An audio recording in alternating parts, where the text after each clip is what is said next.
CBSE board का class 10 का light chapter के बारे में डिस्कस करेंगे। तो इसमें जो पहला टॉपिक हम लोग डिस्कस करेंगे वो है रिफ्लेक्शन ऑफ लाइट। अब रिफ्लेक्शन ऑफ लाइट का मतलब क्या होता है? तो देखिए, जब भी कोई सरफेस से लाइट टकरा के बाउंस बैक करता है, जैसे सोच लीजिए, जैसे एक टेनिस बॉल का एग्जांपल ले लीजिए। जैसे कि एक बॉल को अगर आप इस सरफेस की तरफ फेंकोगे तो टकरा के बाउंस बैक करेगा। तो उसी तरह से लाइट भी क्या होता है, किसी भी सरफेस से टकरा के बाउंस बैक करता है। और ये जो बाउंसिंग बैक है लाइट का, कि लाइट किसी सरफेस से टकराएगा और वापस लौट आएगा उसी मीडियम से जिस मीडियम से वो जा रहा था। जैसे कि सोच लीजिए, ये जो सरफेस है ये एक वॉल है, ये एक वॉल है और ये एयर मीडियम है। तो ये एक सॉलिड मीडियम हो गया, जो वॉल जो है वो एक सॉलिड मीडियम हो गया और ये एयर एक गैसियस मीडियम हो गया। तो लाइट इस मीडियम से वॉल के तरफ गया और वॉल में टकरा के वापस, मतलब हवा के मीडियम से लाइट गया और टकरा के वापस लाइट हवा वाला ही मीडियम में लौट आया। तो रिफ्लेक्शन ऑफ लाइट का डेफिनेशन क्या होगा? The bouncing back of light after striking any surface. किसी भी सरफेस से लाइट जब टकरा के बाउंस बैक करेगा तो उसको हम लोग बोलेंगे रिफ्लेक्शन ऑफ लाइट। तो इससे रिफ्लेक्शन ऑफ लाइट क्या होता है ये आपको क्लियर हो गया होगा। अब देखिए, रिफ्लेक्शन ऑफ लाइट को बेस्ड करके एक लॉ बनाया गया है जिसको बोलते हैं लॉ ऑफ रिफ्लेक्शन। तो अभी हम लोग उसके बारे में डिस्कस करेंगे। तो लॉ ऑफ रिफ्लेक्शन क्या बोलता है कि जैसे इसको ऐसे समझिए, जैसे कि ये सोच लीजिए एक प्लेन सरफेस है, तो इसके ऊपर एक लाइट ऐसे यहाँ पे गिर रहा है। तो जो लाइट इस सरफेस के ऊपर गिरेगा, ये ए बी सरफेस है और इसके ऊपर एक लाइट गिर रहा है, जो लाइट इसके ऊपर गिरेगा उसको बोला जाएगा इंसिडेंट रे। तो इंसिडेंट रे वो लाइट होता है जो किसी भी सरफेस पे गिरता है। अब गिरने के बाद ये लाइट क्या होगा? बाउंस बैक करेगा, मतलब वापस उसी मीडियम में लौट जाएगा जिधर से आया था। तो ये लाइट जो टकराने के बाद लौट जा रहा है, ये लाइट एक्चुअली में क्या हुआ? रिफ्लेक्ट हुआ। इसीलिए इस लाइट को हम लोग बोलेंगे रिफ्लेक्टेड रे। तो ये जो आर है, आर यहाँ पे क्या है? ये है आपका रिफ्लेक्टेड रे। और जो लाइट इस पे गिरा था वो क्या हो गया? आपका इंसिडेंट रे। अब यहाँ पे क्या किया जाता है? एक बीच में एक और लाइन खींचा जाता है। ये लाइन इस तरह से खींचा जाता है कि वो इस सरफेस के साथ 90 डिग्री एंगल बनाएगा। और क्योंकि ये सरफेस के साथ ये लाइन, ये सरफेस जो ए बी है इसके साथ ये लाइन 90 डिग्री बना रहा है, तो इसीलिए इस लाइन को यहाँ पे बोला गया नॉर्मल। नॉर्मल का मतलब हो गया जो लाइन सरफेस के साथ 90 डिग्री बनाएगा। अब देखिए, नॉर्मल क्या होता है वो पता चल गया, जो सरफेस के साथ 90 डिग्री बनाएगा। जो लाइट यहाँ गिर रहा है उसको हम लोग इंसिडेंट रे बोलते हैं, और जो लाइट टकराने के बाद इधर जा रहा है वापस उसको रिफ्लेक्टेड रे बोलते हैं। अब ये नॉर्मल और इंसिडेंट रे के बीच में जो एंगल, यहाँ पे जो एक एंगल बन रहा है, इस एंगल को स्मॉल आई से रिप्रेजेंट किया जाता है। और स्मॉल आई का मतलब यहाँ पे है एंगल ऑफ, यहाँ पे स्मॉल आई का मतलब है आपका एंगल ऑफ इंसिडेंस। तो हम लोग एंगल ऑफ इंसिडेंस को कैसे डिफाइन करेंगे? तो देखिए, जो एंगल ऑफ इंसिडेंस है, ये जो एंगल ऑफ इंसिडेंस है ये नॉर्मल और इंसिडेंट रे का बीच का एंगल है। तो इसीलिए इसको बोलेंगे the angle between incident ray and the normal. Normal और इंसिडेंट रे के बीच में जो एंगल बनेगा उसको एंगल ऑफ इंसिडेंस बोलेंगे। उसके बाद अगर आप यहाँ पे देखें तो ये रिफ्लेक्टेड रे है, और रिफ्लेक्टेड रे और नॉर्मल के बीच में भी एंगल बन रहा है, यहाँ पे भी एंगल बन रहा है। तो इस एंगल को हम लोग स्मॉल आर से रिप्रेजेंट करेंगे और इस एंगल को बोला जाएगा angle of reflection. Angle of reflection बोला जाएगा।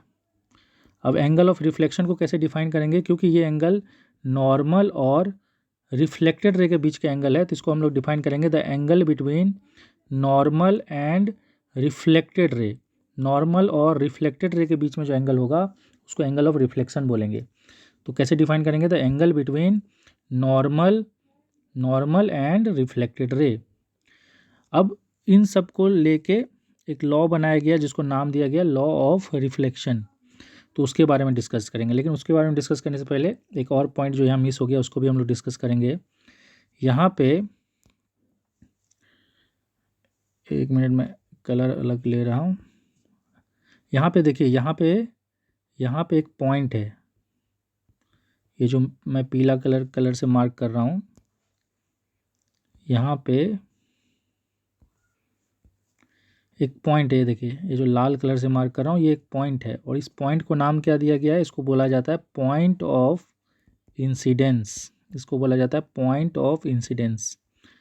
अब ये जो पॉइंट है जिसको मैं लाल कलर से मार्क कर रहा हूँ, इसको पॉइंट ऑफ इंसिडेंस क्यों बोलते हैं? इसको रेड कलर से जो मार्क कर रहा हूँ इसको पॉइंट ऑफ इंसिडेंस क्यों बोलते हैं? क्योंकि ये वो पॉइंट है जहाँ पे लाइट आपका इंसिडेंट हो रहा है। इंसिडेंट मतलब जहाँ पे लाइट गिर रहा है, तो जिस पॉइंट पे लाइट गिरता है उसको पॉइंट ऑफ इंसिडेंस बोलते हैं। तो अब हम लोग डायरेक्टली इसके लॉ के ऊपर जाएंगे।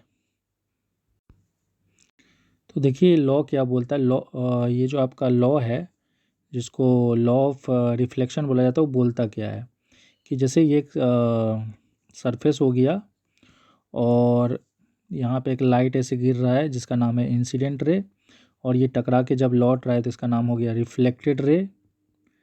और इन दोनों के बीच में एक लाइन है जो 90 डिग्री बना रहा है सरफेस के साथ, उसको हम लोग बोलेंगे नॉर्मल। उसको हम लोग नॉर्मल बोलेंगे। और इंसिडेंट रे और नॉर्मल के बीच में जो एंगल होगा उसको हम लोग एंगल ऑफ इंसिडेंस बोलेंगे। और रिफ्लेक्टेड रे और नॉर्मल के बीच में जो एंगल होगा उसको एंगल ऑफ रिफ्लेक्शन बोलेंगे। तो पहला लॉ क्या बोलता है? पहला लॉ बोलता है कि आपका जो इंसिडेंट रे है, आपका जो रिफ्लेक्टेड रे है और जो नॉर्मल है, ये सभी के सभी एक ही प्लेन पे लाई करेगा। जैसे आप यहाँ पे देख सकते हैं, यहाँ लिखा है the incident ray, the normal, और यहाँ पे लिखा है normal at the point of incidence, क्योंकि ये जो नॉर्मल बना है ये इस पॉइंट पे बना है जिसको बोला जाता है पॉइंट ऑफ इंसिडेंस। और जो रिफ्लेक्टेड रे है ये all lie on the same plane. Same plane का मतलब हो गया जैसे आपका जो स्क्रीन है, स्क्रीन अपने आप में एक प्लेन है। प्लेन मतलब होता है सरफेस। तो यहाँ पे जो इंसिडेंट रे है, रिफ्लेक्टेड रे है और जो नॉर्मल है, ये तीनों के तीनों एक ही सरफेस पे लाई कर रहा है। ऐसा नहीं है कि इंसिडेंट रे और नॉर्मल इस सरफेस पे लाई कर रहा है और जो रिफ्लेक्टेड रे है वो इस सरफेस से बाहर लाई कर रहा है। जैसे आप अपना घर का एक एग्जांपल ले लीजिए। आपका घर का कोई भी एक दीवार जो है, वॉल जो है, वो एक प्लेन सरफेस है और उस पर अगर आप पेन से कुछ भी ड्रॉ करते हो तो वो उसी सरफेस पे लाई कर रहा है, उस सरफेस से बाहर लाई नहीं कर रहा है। तो उसी तरह से ये सारे चीज़ जो है ये मेरे स्क्रीन के सरफेस पे लाई कर रहा है, चाहे वो इंसिडेंट रे हो, नॉर्मल हो या रिफ्लेक्टेड रे हो। इसीलिए पहला लॉ बोलता है कि the incident ray, the reflected ray and the normal all lie on the same plane. अब इसका दूसरा लॉ क्या बोलता है? दूसरा लॉ बोलता है कि एंगल ऑफ इंसिडेंस जितना होगा एंगल ऑफ रिफ्लेक्शन भी उतना ही होगा। मतलब आपका एंगल ऑफ इंसिडेंस जितना होगा एंगल ऑफ रिफ्लेक्शन भी उतना ही होगा।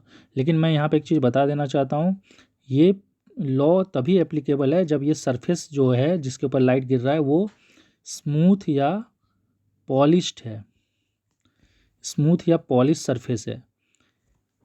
और स्मूथ और पॉलिश सरफेस में ही इस टाइप का लॉ एप्लीकेबल होगा, क्योंकि इस टाइप का रिफ्लेक्शन को रेगुलर रिफ्लेक्शन बोलते हैं। रेगुलर रिफ्लेक्शन में क्या होता है कि आपका एंगल ऑफ इंसिडेंस जितना होता है एंगल ऑफ रिफ्लेक्शन भी उतना ही होता है। लेकिन एक और रिफ्लेक्शन होता है जिसको बोलते हैं इरेगुलर रिफ्लेक्शन, और वहाँ पे लॉ ऑफ रिफ्लेक्शन काम नहीं करेगा। जैसे मैं आपको एक एग्जांपल से भी समझाता हूँ। अब जैसे एक ऐसा सरफेस ले लीजिए जो पूरा स्मूथ और पॉलिश नहीं है, मतलब पूरी तरह से प्लेन नहीं है। जैसे कि ये सरफेस जो है ये यहाँ पे रफ सरफेस है, तो इस पर जो लाइट गिरेगा, जैसे यहाँ पे एक लाइट गिरा, ये हो गया आपका इंसिडेंट रे। अब यहाँ पे जो लाइट गिर रहा है उसका कोई पॉसिबिलिटी नहीं है, वो किसी भी डायरेक्शन में जा सकता है। तो ये जो लाइट इस सरफेस पे गिरा, क्योंकि ये जो सरफेस है वो इरेगुलर है, मतलब प्लेन नहीं है, तो इस पर जो भी लाइट गिरेगा वो किसी भी डायरेक्शन में जा सकता है। वो रिफ्लेक्ट होकर इधर भी जा सकता है, इधर भी जा सकता है, इधर भी जा सकता है। इसका फिक्स्ड कोई डायरेक्शन नहीं है। जैसे इसको आप ऐसे समझ लीजिए, आप एक एग्रीकल्चर फील्ड में जाइए और एक बॉल को नीचे ज़मीन पे गिराइए, क्योंकि सरफेस ऊपर नीचे रहता है तो बॉल नीचे गिरने के बाद किसी भी डायरेक्शन में जा सकता है।